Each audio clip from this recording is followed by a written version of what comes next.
Intro music fades out. Okay, imagine this. It's sweltering hot, the air feels heavy, and suddenly the ground starts shaking like a monster just woke up beneath your feet. That's the reality for thousands in Kumamoto, Japan right now. At least 18 people are dead after a 7.1 magnitude earthquake, twice as strong as the one that shattered the region in 2016.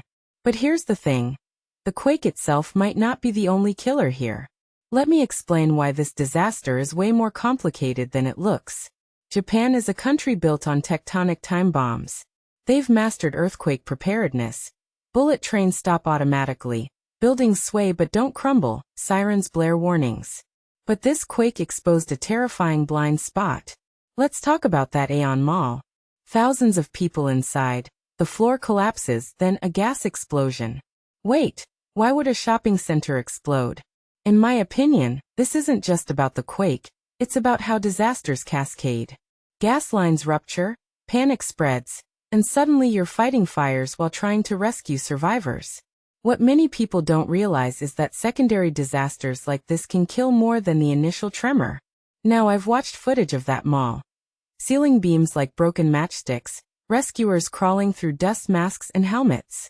But here's a detail I find fascinating. They evacuated 3,000 people to a parking lot before the explosion. How? Pure luck? Or did the chaos of the quake create a window where protocol failed? Think about it. Even Japan's elite emergency systems can't predict every chain reaction. And that's the real horror. This wasn't a single event. It was a domino effect of infrastructure, weather, and timing. Let's zoom out. Over 34,000 homes without power. 15,000 without water. In 2024, a country known for bullet trains and robotics is struggling to keep the lights on. Why?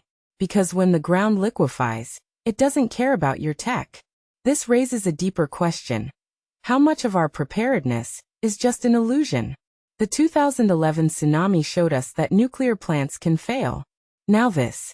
If you take a step back, maybe the real problem isn't the quakes, it's the fragility of the systems we rely on. And the weather? Scorching heat turning shelters into saunas. Evacuees with no AC until power gets restored. One thing that immediately stands out is how climate change is making disasters deadlier. Heat waves aren't just uncomfortable, they're lethal for the elderly and injured. So is this earthquake really a standalone event? Or is it part of a pattern where extreme weather and tectonic shifts collide? Personally, I think we're underestimating how interconnected these crises are. But here's where I find hope. Watch the footage of those rescue teams.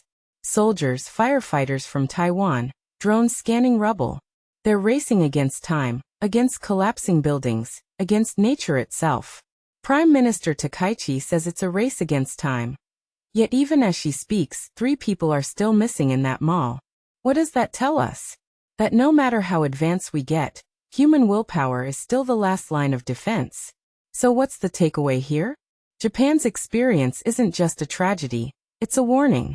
Disasters aren't single events, they're complex systems of failure and resilience.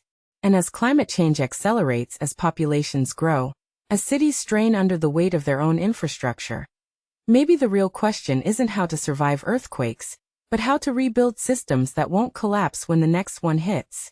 What do you think? Let me know in the comments. Because this isn't just Japan's problem. It's all of ours. Outro music fades in.